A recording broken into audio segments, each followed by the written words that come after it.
Buenos días, familia. El día de ayer fue un día bastante raro, ¿no? Llovió después de varias semanas de no llover y también se nos recordó que el planeta está vivo, se mueve. Ok, mi nombre es Julio Díaz, ya todos me conocen, ya por ahí prácticamente todos somos de casa, entonces les recuerdo que estamos iniciando con una serie que desde la semana pasada se pusieron ciertas bases a través del capítulo de Hechos, pero que vamos a estar en este tiempo, en estas semanas, a través de por lo que va a suceder prácticamente dentro de un mes, que un grupo de nuestros hermanos, de nuestros queridos hermanos, van a ser enviados a plantar una nueva iglesia.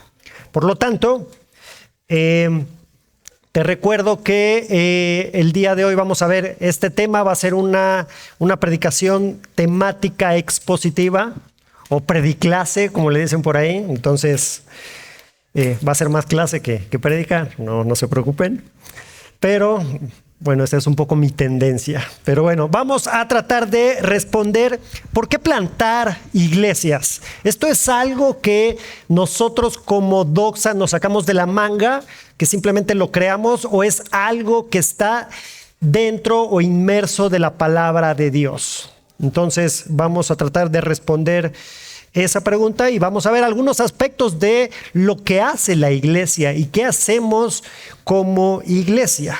Así que el pasaje que voy a estar leyendo ya en estos momentos va a ser, y donde nos vamos a estar en nuestro pasaje base, Mateo 28, versículos 18 al 20. Un pasaje bastante conocido que seguramente ya lo has leído muchas veces, lo has escuchado muchas veces, y va a ser nuestra base para la predicación del día de hoy. No vamos a profundizar mucho en el pasaje, pero nos permitirá movernos a través de la Biblia y a través de otros pasajes para poder ver este tema de plantación de iglesias. Antes de comenzar, vamos a poner este tiempo en manos del Señor antes de iniciar con la lectura del pasaje. Vamos a orar. Amado Padre, gracias por un día más que nos regalas, en el que podemos ver tus misericordia, tu cuidado, tu protección, Padre, lo maravilloso que eres, alabado seas. Y Padre, en este momento te necesitamos para que puedas obrar en nuestros corazones, para que puedas transformar nuestros corazones, pero también nuestras vidas a través de la palabra que vamos a escuchar el día de hoy. Señor, permite que yo pueda exponer lo que tú quieres que exponga y que ya está en el pasaje, que no agregue ni quite nada, Señor. Te necesito. Gracias, Padre, por esta mañana en Cristo Jesús. Amén. Vayamos entonces a nuestro pasaje y démosle lectura. Dice así, versículo 18, capítulo 28 de Mateo. Acercándose Jesús les dijo: toda autoridad me ha sido dada en el cielo y en la tierra. Vayan pues y hagan discípulos de todas las naciones, bautizándolos en el nombre del Padre y del Hijo y del Espíritu Santo, enseñándoles a guardar todo lo que les he mandado, y recuerden, yo estoy con ustedes todos los días hasta el fin del mundo. Gracias a Dios por su palabra. Y el título del sermón del día de hoy es: no es solo plantar, es multiplicar. No es solo plantar, es multiplicar. Y el día de hoy veremos 5 puntos que nos van a ayudar a ver la idea principal, la idea que tengo para este sermón, la cual es la siguiente, que dice así, va a aparecer en sus pantallas: plantar iglesias es obedecer la gran comisión para llevar el evangelio a un lugar determinado, donde los discípulos hacen nuevos discípulos. Plantar iglesias es obedecer la gran comisión para llevar el evangelio a un lugar determinado, donde los discípulos hacen nuevos discípulos. Y es necesario aclarar mucho de lo que mencionaré hoy. Está basado en el libro que comentó el pastor Eli la semana pasada, un libro titulado Sobre la Roca del autor Justin Burkholder. Entonces, mucho de lo que voy a mencionar está basado en este libro, Sobre la Roca. Y si quieres profundizar un poco más al respecto, pues puedes buscar este libro. Una de las ilustraciones que más me gusta que utiliza la Biblia al hablar de la iglesia es esta comparación que hace con un cuerpo, la iglesia como un cuerpo. ¿Por qué me encanta esta ilustración? Porque nuestro cuerpo, como seres vivos, está constituido por algo, por organismos o por la unidad mínima que mantiene la vida llamada célula. Nosotros estamos constituidos de millones de células. Y eso es un nivel microscópico de la vida y es lo fundamental, lo mínimo que tiene características de un ser vivo, la célula. Y esta célula tiene varios tipos de reproducción o de multiplicación. Uno de ellos es la conocida mitosis. Y esta mitosis se da en la célula, en ese microorganismo, por llamarlo así, llega un momento que está funcionando, tiene sus funciones normales, así casual, y entonces llega un punto en que se prepara para que se dé esta multiplicación. Y entonces crece un poquito y adentro empiezan a suceder una serie de cambios. Por ejemplo, adentro hay unas pequeñas partes que se le llaman organelos que también se multiplican. ¿Por qué? Porque de esta célula va a llegar un punto en que se va a fragmentar, se van a ir estas pequeñas partes para cada una de las células, se va a separar y esta que nace de esta va a generar esa función que la otra estaba realizando. Va a pasar un tiempo ahí teniendo sus funciones y va a llegar un momento en que también se va a multiplicar. Y así es como crecemos. No hemos tenido el mismo tamaño desde bebés y hemos ido creciendo, multiplicándose esas células y hemos ido creciendo.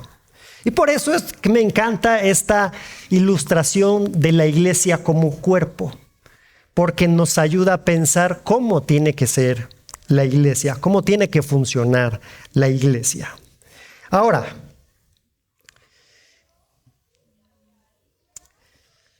lo que acabamos de leer en nuestro pasaje principal está dicho ¿por quién? Por Jesús, en un contexto de iglesia. Y a lo mejor puedes decir, oye Julio, pero ahí Jesucristo en ningún momento utiliza la palabra iglesia. Simplemente da una orden, dice algo, pero no utiliza la palabra iglesia. No, específicamente no viene, pero si leemos todo este evangelio de Mateo, vamos a ver cómo en algunas secciones nos habla y nos da a entender de este contexto de iglesia, porque el Señor desde ese momento ya la está creando, ya está poniendo las bases. ¿Dónde podemos ver esto? Vayamos un poquito atrás en Mateo. Por ejemplo, en el capítulo 16, versículos 18 al 19, va a aparecer en sus pantallas. Capítulo 16, 18 al 19, ¿qué nos dice? Yo también te digo que tú eres Pedro, y sobre esta roca edificaré mi iglesia, y las puertas del Hades no prevalecerán contra ella. Yo te daré las llaves del reino de los cielos, y lo que ates en la tierra será atado en los cielos, y lo que desates en la tierra será desatado en los cielos. Y aquí Cristo dice que Él edificará la iglesia, su iglesia. Pero ¿sobre qué la va a edificar? ¿Sobre qué lo va a construir? ¿Sobre Pedro? Es lo que hemos escuchado, ¿no? Muy normalmente. Pues no, sobre Pedro obviamente no, sino sobre él mismo, sino sobre sí mismo, donde edificar es simplemente construir. Se necesitan bases y de ahí construir. Por lo que entonces Cristo está poniendo las bases y preparando a esos quienes van a constituir los primeros miembros de la iglesia. Ahora, posteriormente, en la parábola de la oveja perdida, ahí en Mateo 18, no sé si recuerdan esta parábola, este pastor este hombre que tiene unas ovejas y por ahí se pierde una. ¿Y qué es lo que hace? Deja el resto de las ovejas y va a buscar a esta oveja que se le perdió. Y si conocen un poquito de esta vida de granja o de campo, no todas las ovejas obedecen a todas las personas, sino particularmente a quien los dirige, a su pastor. Y evidentemente hay ovejas de diferentes granjas, por llamarlo así, que responden de forma particular en esos lugares donde se encuentran. Y sabemos que Jesucristo es el pastor de pastores. Entonces, esto lo está ejemplificando un poco en este contexto de iglesia, y que versículos más adelante de esta parábola, ¿qué encontramos? Mateo 18, muy famoso, ¿por qué? Por la disciplina de la iglesia. Vamos muchas veces ahí a Mateo 18, a partir del versículo 15, donde el Señor nos coloca, nos pone el marco de referencia para actuar sobre el pecado de manera muy general. Evidentemente hay casos específicos, particulares, pero nos ha puesto la pauta general para actuar sobre el pecado en un contexto de iglesia. En un contexto de iglesia. Por lo tanto, la gran comisión en Mateo 28 es en un contexto de iglesia. Ahora, tenemos que pensar, tenemos que recordar, porque seguramente ya lo sabes, ¿qué es la iglesia? Es el grupo de personas que ha puesto su fe en Jesús como el Cristo y Salvador de sus vidas. Ahora, si estudiamos un poquito más a profundidad el Nuevo Testamento, podemos ver que la palabra iglesia es utilizada en dos sentidos fundamentales. Por un lado, esta llamada Iglesia Universal, que nos habla de esa totalidad de los elegidos, escogidos por Dios de todas las épocas y de todos los lugares. ¿Sí? Esa es la Iglesia Universal. Y por ejemplo, el apóstol Pablo en Efesios escribe lo siguiente, en Efesios 5:25, maridos, amen a sus mujeres así como Cristo amó a la iglesia y se dio él mismo por ella. Y nos está hablando de todos estos elegidos a lo largo del tiempo en diferentes lugares. Entonces, por un lado tenemos este aspecto de iglesia universal, pero por otro lado también tenemos el concepto de iglesia local. Y se refiere a la reunión particular de personas ubicadas en alguna ciudad o región de verdaderos creyentes. Esto es necesario enfatizar, de verdaderos creyentes, porque seguramente en muchas iglesias hay simplemente partidarios que les agrada escuchar, que les gusta la convivencia, pero que aún todavía necesitan arrepentirse de sus pecados. Y que estos verdaderos creyentes conforman una comunidad local de discípulos y que se rigen bajo las normas dadas por Cristo. Esto sería un poco de este concepto de iglesia local. Jonathan Leeman lo define de esta manera. Una iglesia local es un grupo de cristianos que se reúne en el nombre de Cristo, de hecho por eso nos dicen cristianos, ¿no? Para afirmar y supervisarse unos a otros respecto a su pertenencia en Jesucristo y su reino, por medio de la predicación del Evangelio y de las ordenanzas del mismo. Vemos un ejemplo de esto en Filipenses 1:1. Solo anótenlo, escúchenlo.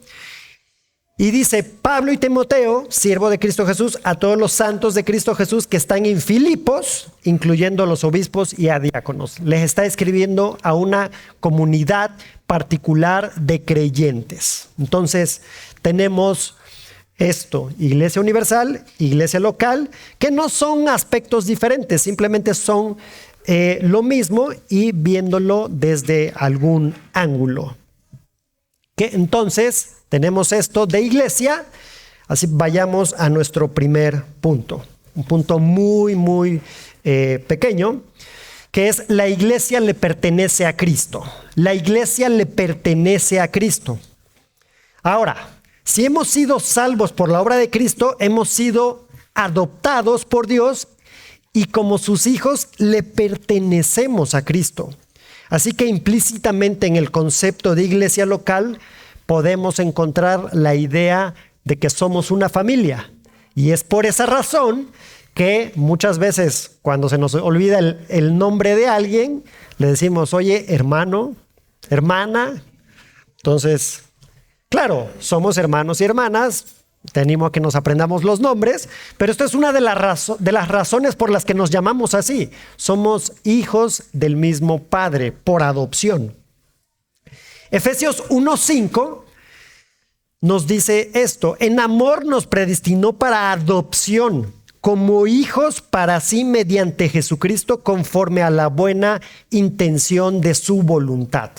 Entonces, fue su intención, fue su voluntad el habernos adoptado. Entonces, somos parte de esta familia. Ahora, nosotros que hemos sido adoptados y que pertenecemos a Cristo, ¿qué tenemos que hacer dentro de la iglesia?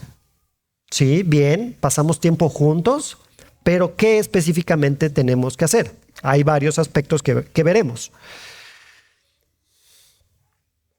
Pasar el rato como si fuera un club, sería algo así, donde me pueden decir lo maravilloso que soy, o te pueden decir lo maravilloso que eres, ¿no? En un club, al cabo estás pagando, ¿no? Quizás a lo mejor ocultarme de la sociedad, que la gente vea lo bueno que soy y que voy a una iglesia cristiana.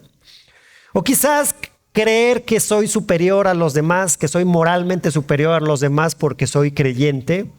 Y pues es lo que hay que hacer, ¿no? Ir a algún lugar, a un centro espiritual, para que esa moral se incremente todavía, ¿no? Obviamente, no es lo que tenemos que hacer. Vayamos a los siguientes puntos, pero recordemos que le pertenecemos a Cristo. Le pertenecemos a Cristo. Entonces, punto 2. Estamos aquí para ser discípulos de Jesús. Discípulos de Jesús. Como somos parte de la familia de Dios, es por esa razón que decimos esta palabra que les mencionaba: hermano, hermana, o familia. En la bienvenida, en el llamado a la adoración, dijimos familia, pónganse de pie. Y no es por una situación de cliché. No es un cliché. No queremos que se vuelva un cliché. Queremos verdaderamente ser una familia porque el Señor nos ha adoptado. Y estamos para edificarnos unos a otros. Estamos aquí para ser santificados, para ir creciendo y madurando en el Señor, para llevar también a quienes no conocen al Señor y mostrar el Evangelio, entre otras muchas cosas. Fíjate lo que dice el apóstol Pablo en Efesios 3:10 al 12. De este modo, la infinita sabiduría de Dios puede ser dada a conocer ahora por medio de la iglesia a los principados y potestades en los lugares celestiales, conforme al propósito eterno que llevó a cabo en Cristo Jesús, nuestro Señor, en quienes tenemos libertad y acceso a Dios con confianza por medio de la fe en Él.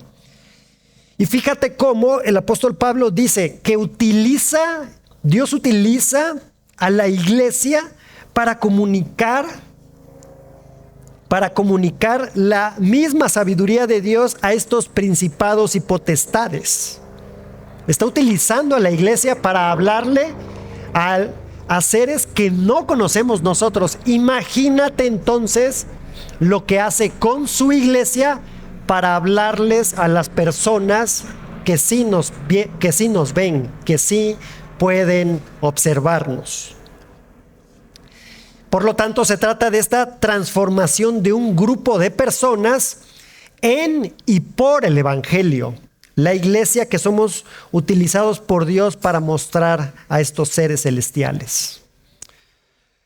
A lo mejor las personas que no creen en Dios pueden decir, la verdad es que no me caen bien. Estos cristianitos no me caen bien, pero ¿sabes qué? Tienen algo que los distingue, un algo que los hace distintos. Y eso sería el que estamos siendo discípulos de Cristo. En una ocasión, cuando le dije a una persona que yo era creyente, que era cristiano específicamente, de todas las cosas que me pudo haber dicho, me llamó mucho la atención lo primero que me dijo. Dijo, órale, se ve que ustedes se apoyan mucho. ¿Entre quiénes? Entre nosotros mismos. Y seguramente, no sé si ya te haya pasado, te hayan dado esa respuesta, pero en lo más común es, ustedes son los que los que no bailan. Ustedes son los que no fuman. Ustedes son los que no dicen groserías, ¿verdad? Bueno, algunos sí dicen, pero bueno, estamos en la transformación, ¿no? Estamos en esa transformación. Y nos caracterizan por ese tipo de cosas, ¿no? En vez de caracterizarnos y de distinguirnos por otro tipo de cosas. Pues como esto, ¿no? Se ve que tienen mucha hermandad entre ustedes y se apoyan los unos a los otros. Pero esto mismo que practicamos aquí como iglesia, deberíamos de practicarlo hacia el exterior. Porque si no, solo estamos levantando paredes para no dejar que entren a esta familia. Y si eres un discípulo que pertenece a la familia de Dios, nos reuniremos para estar juntos, para aprender juntos y para orar juntos. Así como lo hemos visto en la serie que acabamos de pausar de Hechos de los Apóstoles, y específicamente ahí veíamos desde el capítulo 2, y esto se ve en varios capítulos, ¿no? Que la iglesia desde sus inicios se caracterizaba por estar, por aprender y por orar juntos. Y en esta expresión local de la familia de Dios, es decir, la iglesia local, seguramente haremos muchas cosas diferentes que otras iglesias locales. Si tú vienes de otra iglesia, seguramente vas a decir, allá la liturgia era diferente. Por ejemplo, nosotros realizamos la Santa Cena, ¿cada cuánto? Cada 15 días, ¿no? Hay iglesias que lo hacen cada mes, hay iglesias que lo hacen cada año. Hay iglesias que bautizan niños, nosotros no bautizamos niños, pero ese es otro tema, y vamos a realizar algunas cosas diferentes.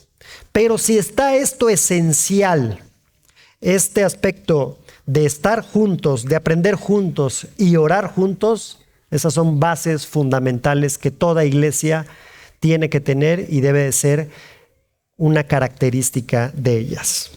Así que recuerda este punto 2. Estamos aquí para ser discípulos de Jesús. Punto 3.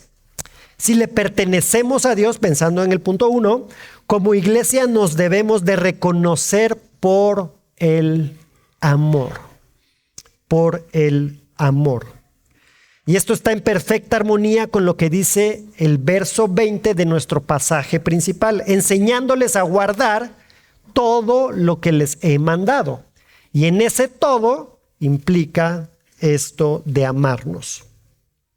Si Dios nos ha amado, debemos amarnos entre nosotros. Y saben, eso es algo que se lee sencillo, pero no es muy fácil de hacer. Pero es algo que nos debería de distinguir. Juan 13, 34, 35. Dice, un mandamiento nuevo les doy, que se amen los unos a los otros, que como yo los he amado, así también se amen los unos a los otros, y en esto conocerán que son mis discípulos, si tienen amor los unos a los otros. Entonces, una característica de ser discípulos del Señor Jesucristo es esta: que nos amemos los unos a los otros. Y en nuestro pasaje principal está diciendo Cristo: vayan y hagan discípulos. Y hay varias formas de expresar este amor dentro de nuestra iglesia local: orar unos por otros, sacrificar tu tiempo, puede ser otro, apoyar económicamente a alguien. A lo mejor dices, está pasando por un momento difícil esta persona y la quiero apoyar, la quiero bendecir económicamente. A alguien anda triste, consolar a tu hermano, a tu hermana, entre muchas otras cosas que seguramente tú practicas dentro de la iglesia. Y esto es necesario, pues como lo menciona Juan en su primera epístola, el que nos amó a nosotros mandando a Cristo como propiciación, es decir, para satisfacer la ira de Dios por los pecados. Por lo tanto, nosotros responder a ese amor al Señor y a nuestro prójimo, a quienes están a nuestro alrededor, primordialmente a nuestra familia, la iglesia, y a quienes no creen en el Señor. Fíjate en lo que escribe C.S. Lewis en su libro Dios en el banquillo. Dice lo siguiente: el amor no es un sentimiento de cariño, sino un deseo constante por el bien supremo del ser amado hasta donde éste pueda alcanzarse. Por lo que entonces tendríamos que preguntarnos: ¿cuál es ese mayor bien que deberíamos procurar los unos con los otros en el contexto de una iglesia local, ya que le pertenecemos al Señor?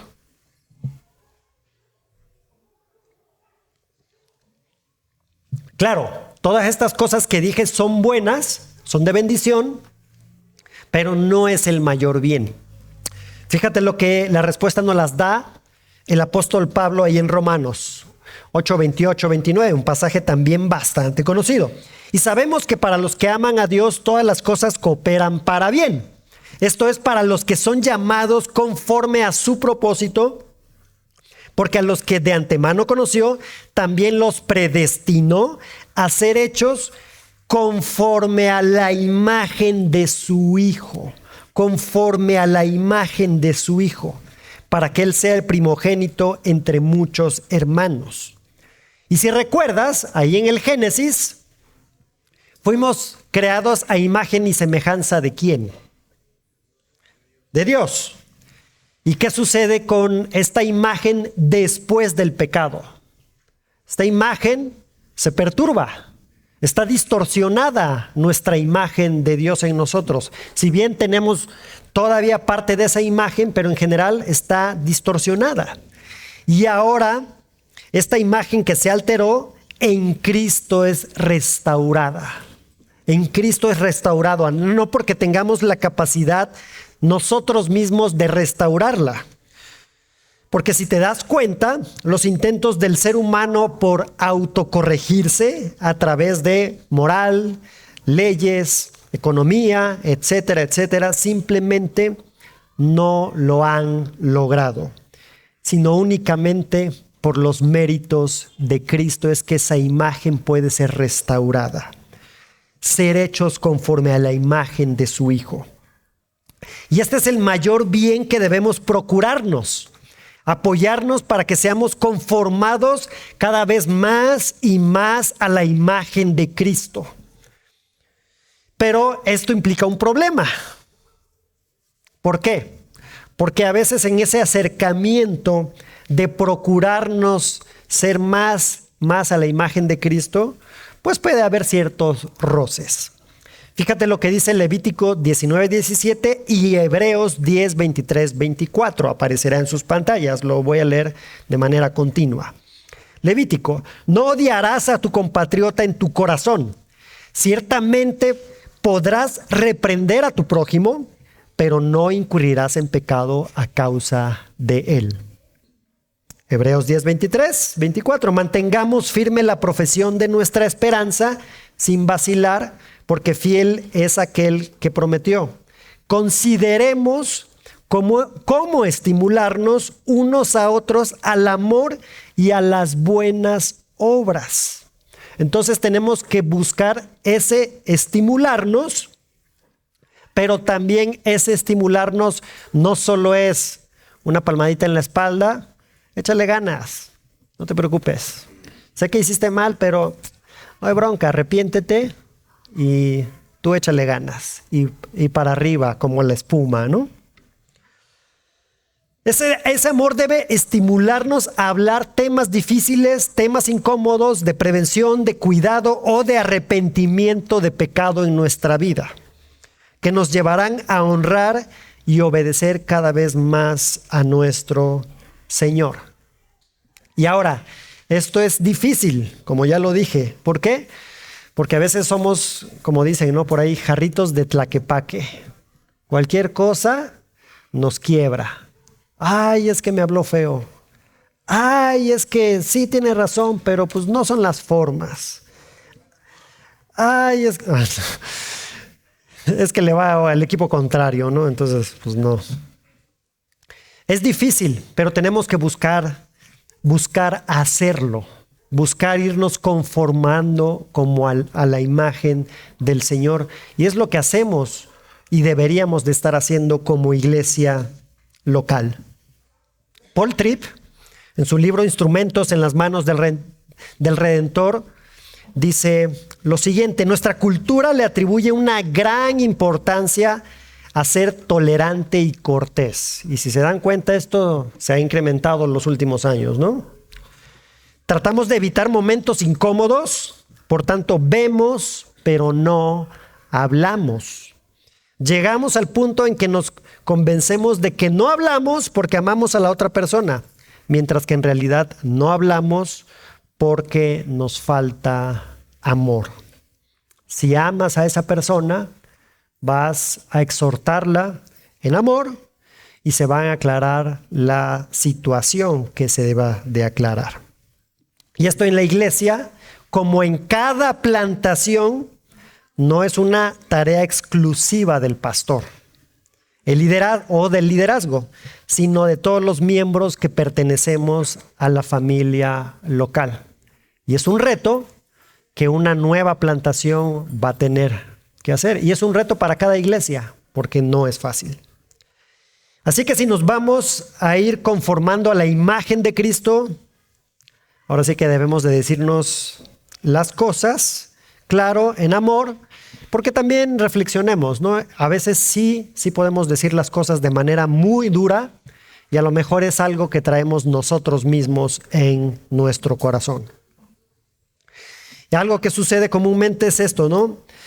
De no vayas, que va alguien, se queja de otra persona, o sea, va, lo confronta, y de manera particular sucede que le dice, ay, fíjate, y es que me dijeron esto de ti, pero no te puedo decir quién es la persona por respeto a esta persona, ¿no? Entonces tenemos que ser muy cuidadosos de cómo decimos las cosas y de no crear chisme, porque esto puede ser un chisme y se está considerando como válido. Tengamos cuidado.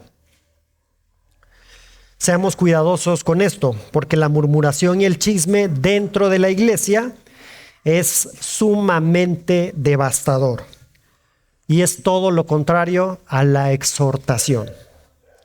Así que debemos ser sabios al exhortarnos unos a los otros. Y de hecho, si buscas esto de unos a otros, en el Nuevo Testamento, hay aproximadamente 59 referencias de hacer cosas los unos para con los otros. De hacer los unos a los otros, 59 citas en el Nuevo Testamento. Y que cada una de ellas, pues evidentemente es un ángulo de acción dentro de esta relación que se da que debemos realizar dentro de la iglesia local. Y para una muestra clara tenemos a Hebreos 13, 12 al 14. Dice así: tengan cuidado, hermanos, no sea que en alguno de ustedes haya un corazón malo de incredulidad para apartarse del Dios vivo. Antes, exhórtense los unos a los otros cada día, mientras todavía se dice hoy, no sea que alguno de ustedes sea endurecido por el engaño del pecado. Y a nivel individual y familiar tenemos que entender la gran amenaza que representa el pecado. Si realmente logramos ver y comprender lo peligroso que es el pecado, estaríamos un poco más dispuestos a exhortarnos los unos a los otros y recibir de buena gana dicha exhortación. Tratar el conflicto es ejemplificar la unidad que experimentamos en Cristo, por lo que nos debemos de reconocer por el amor. Nos debemos de reconocer por el amor. Otro aspecto, punto 4, dentro de este pasaje que estamos viendo, es que tenemos una misión, y eso es muy claro, la cual es participar en rescatar a aquellos que creerán en Cristo y por lo tanto pertenecerán a la familia universal y en dado caso local de la iglesia. Juan 20, 21. Jesús les dijo otra vez: paz a ustedes, como el Padre me ha enviado, así también yo los envío. Y nuestro pasaje dice en el 18-19: toda autoridad me ha sido dada en el cielo y en la tierra. Vayan pues y hagan discípulos de todas las naciones, bautizándolos en el nombre del Padre y del Hijo y del Espíritu Santo. Por eso es la idea principal. Plantar iglesias es obedecer la gran comisión para llevar el evangelio a un lugar determinado donde los discípulos, que tienen estas características que ya mencioné, hacen nuevos discípulos. Es decir, que estos discípulos que ya se encuentran en una iglesia local deben de bautizar e instruir a los nuevos discípulos, y estos discípulos a su vez o en su momento deberán hacer lo mismo. Es decir, instruir a otros que lleguen. ¿Para qué? Para que nos multipliquemos como discípulos. Y si queremos ser obedientes a la gran comisión, al querer profundizar en su conocimiento, la relación con Dios para madurar y caminar con el Señor, tenemos que multiplicarnos, y la plantación de iglesias locales es fundamental. Pues todo lo que he mencionado debe de ser realizado en cada iglesia. Y una sola iglesia no es suficiente. De hecho, ¿cuánto es la población de esta alcaldía, de Iztapalapa? Más o menos. ¿Cuánto asciende? ¿Nadie? Un poquito menos. En el 2020 se registró en el censo poco más de 1.835.000 personas, solo en esta alcaldía. Ahora, ¿cuántas personas creen que vivan en esta colonia? Un chorro. Aproximadamente 6.500. 6.500 personas. Si por alguna razón la mitad, acá tipo, que sucediera algo tipo Pentecostés, nuestra iglesia tendría muchas complicaciones para poder servir a la mitad de esta colonia. De hecho, nosotros en este momento somos poquito más de 100. Entonces, existe la necesidad para ser discípulos y de vivir esto que ya he mencionado dentro de una iglesia local, de que se creen nuevas iglesias locales. Es necesario, es fundamental. Así que si nos multiplicamos en número, la iglesia debe de multiplicarse. Así que al plantar iglesias estamos cumpliendo con la gran comisión. Nos volvemos una familia o se crea una familia local que pertenece a Cristo.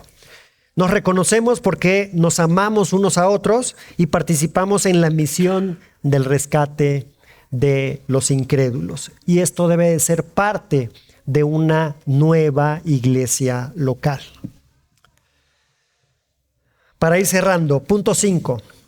La plantación de las iglesias a través del Evangelio. La plantación a través del Evangelio.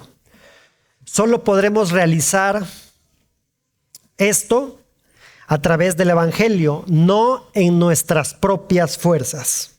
Si consideramos que el Evangelio lo cambia todo, si el Evangelio es el centro de todo para nosotros, es el mismo Evangelio el que nos tiene que impulsar para salir de los muros que quizás hemos construido y que son a lo mejor demasiado altos para querer salir de nuestra zona de confort.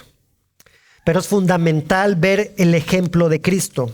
Al humillarse, al dejar su trono al lado del Padre para venir a este mundo dolido, quebrantado, roto, rebelde, para proclamar y ser las buenas nuevas. Eso hizo el Señor. Se hizo hombre y caminó entre nosotros. Dejó su comodidad. Esa debe ser nuestra motivación y debería de serla para trasladarnos hacia afuera, para hacer exactamente lo mismo que Él hizo, dejar nuestra comodidad y proclamarlo a Él. Por lo tanto, si está sucediendo esto en la iglesia, de crecer, madurar, la iglesia capacita, envía y establece nuevos discípulos en algún lugar particular. Es decir, que una iglesia crece, madura, conoce más al Señor, nos amamos, nos discipulamos unos a otros. Es decir, que vivimos cada vez más como Cristo, como esa imagen de Cristo. Y por lo tanto está dando un testimonio donde la gente ve y específicamente puede decir, es necesario plantar una iglesia. Adelante, vas. Claro, se necesita la confirmación del Señor de que se tiene que crear una nueva comunidad de discípulos en un lugar particular con sus propios retos, problemas, virtudes. Es decir, una nueva iglesia local. Así, en este sitio, esta zona, esta región, con necesidades particulares, la nueva iglesia hará nuevos discípulos. Y con el paso del tiempo, respondiendo a la gran comisión, posiblemente se multiplique. Así como la ilustración que utilizaba al principio de la célula, ¿no? La mitosis. Está funcionando esta célula, empieza a crecer, empiezan a suceder cosas dentro de la célula, se empieza a multiplicar estas partes de la célula y llega un momento en que se crea otra célula. El problema es que a veces tenemos que tener claridad en esto porque muchas veces se multiplica de manera errónea. Y esto es bastante común en nuestro país y en Latinoamérica, donde quizás, posiblemente, cuenta la leyenda que hay un grupo de hermanos por ahí dentro de una iglesia que tiene algunas diferencias. Estas diferencias empiezan a crecer y se retiran de esta iglesia, muy enojados, y de repente toman la decisión de decir, oiga, ¿y por qué no hacemos una iglesia, no? Plantamos una iglesia. Y entonces dice, bueno, tú puedes cantar, tú cantas bien, órale, vas. Tú tocas la guitarra, ¿por qué no tú predicas? Órale, yo pongo un espacio y pum, de la nada ya está una nueva iglesia. Las iglesias sanas son un producto de una multiplicación deliberada y estratégica, no al vapor o porque simplemente alguien o un grupo de personas salió enojado de alguna iglesia. De hecho, un tipo de reproducción anormal de las células se le llama cáncer. Y este cáncer evidentemente debe de ser extirpado. Aunque, gracias a Dios, por la misericordia del Señor, en algunas ocasiones, estas iglesias que se crearon de esta manera errónea toman un buen rumbo y van creciendo. Pero no es la regla, es la excepción. Pero el Señor es misericordioso que las va corrigiendo. Para cerrar, tienes que recordar que una iglesia local no está en un sitio para levantar muros para sí mismo, para hacer su propio mundo, para aislarnos o hacer nuestra propia comuna ahí en el campo, alejados de todos, ¿no? Donde vamos a agarrarnos de las manos y decir que todo está bien y que el mundo pueda estarse incendiando y no nos importe. No, no está para eso. Tenemos que recordar que el evangelio es transformador. Nos cambia a nosotros y por lo tanto debería de cambiar el entorno en el que nos desarrollamos. Debería de ser cambiado. Tim Keller, en su libro Iglesia Centrada, dice lo siguiente: así que el evangelio no se trata de algo que hacemos, sino de lo que ha sido hecho por nosotros. Con todo y eso, el evangelio produce toda una nueva forma de vida. Por lo tanto, el entendimiento correcto del evangelio es fundamental para el crecimiento y la madurez de la iglesia, para la multiplicación de la iglesia y finalmente para la transformación del lugar donde se establece una iglesia local. Otra reseña de Keller menciona: la escritura enseña que el evangelio crea una forma de vida completa y afecta literalmente todo lo que nos compete. Es un poder que crea una nueva vida en nosotros.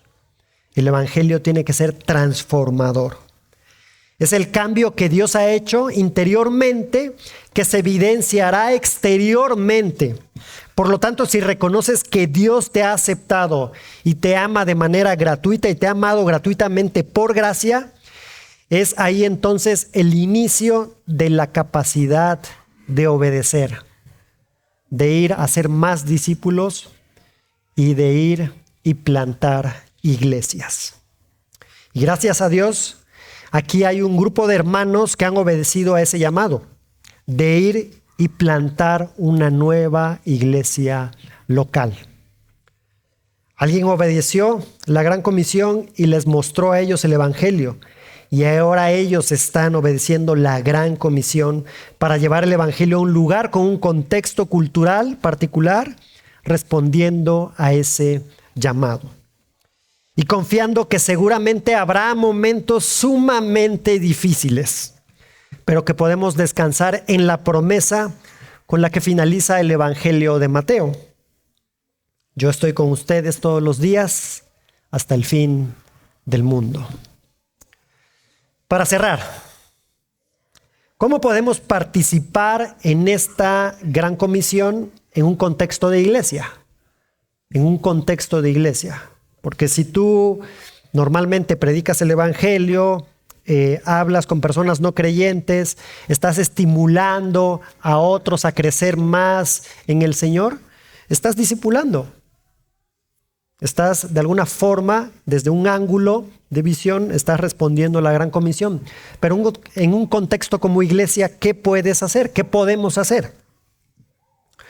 Bueno, una forma de apoyar la plantación, y específicamente a nuestros hermanos que van a salir para plantar, al pastor Diego, una forma que se ha mencionado aquí es pues el apoyo económico.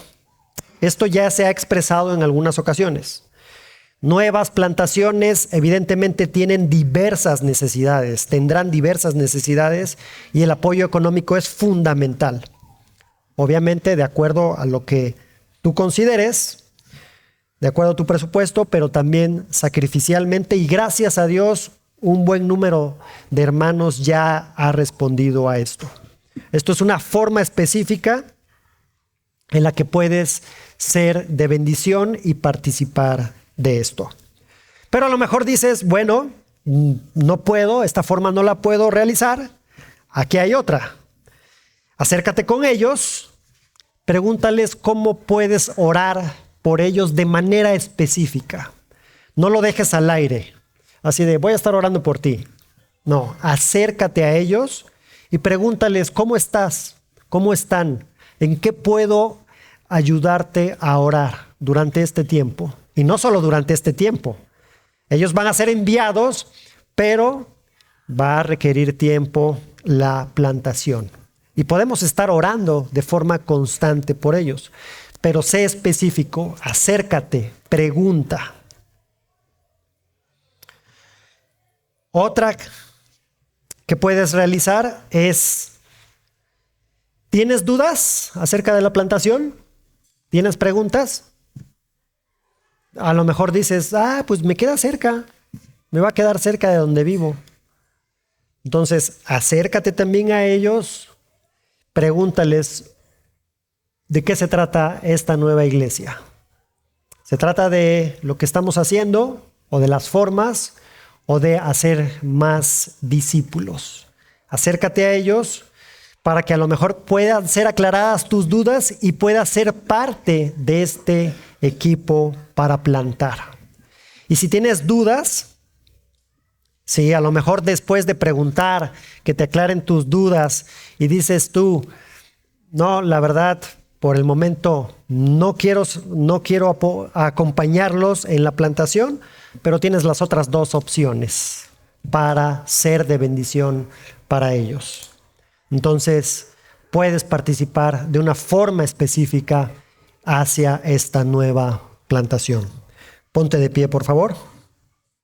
Vamos a orar. Amado Padre, gracias, Señor. Gracias porque podemos escuchar tu palabra y responder a ella. Y Padre, tú no únicamente nos has mandado a estar en un lugar en comodidad. Queremos incomodarnos, Señor, para poderte glorificar a ti. Gracias, Señor, porque tú nos has mandado a llevar tu palabra al mundo que la necesita, que está tan necesitado de un propósito, que está tan necesitado de ti. Y utilizas a personas frágiles, a personas que tienen dudas a veces, a personas que tienen miedo, Señor. Pero Padre, tú nos capacitas para poder hacer la gran comisión, Señor, de manera particular como individuos, pero también de manera más amplia como iglesia. Padre, gracias, porque tenemos un grupo de hermanos que han respondido a este llamado, Señor, de plantar una nueva iglesia, de multiplicarse, Señor, y de llevar el evangelio a aquellos que todavía no lo han escuchado, Señor. Pero no solo para esto, sino para capacitar y discipular, Señor. Para aquellos que vayan a escuchar el evangelio, crecer en ti, conocerte cada día más. Gracias, Señor, por ello, porque es un mandato que nos has dejado. Gracias, Señor. Gracias, Padre, porque estamos viendo en nuestro país muchas iglesias, Señor, iglesias sanas que te buscan, que quieren agradarte y quieren honrarte. Oramos esto por Eclesia, Señor, para que conforme vaya pasando el tiempo puedan ir creciendo, madurando, y si tú quieres en su momento, puedan multiplicarse. Gracias, Señor, en Cristo Jesús. Amén. Pueden tomar sus lugares, familia.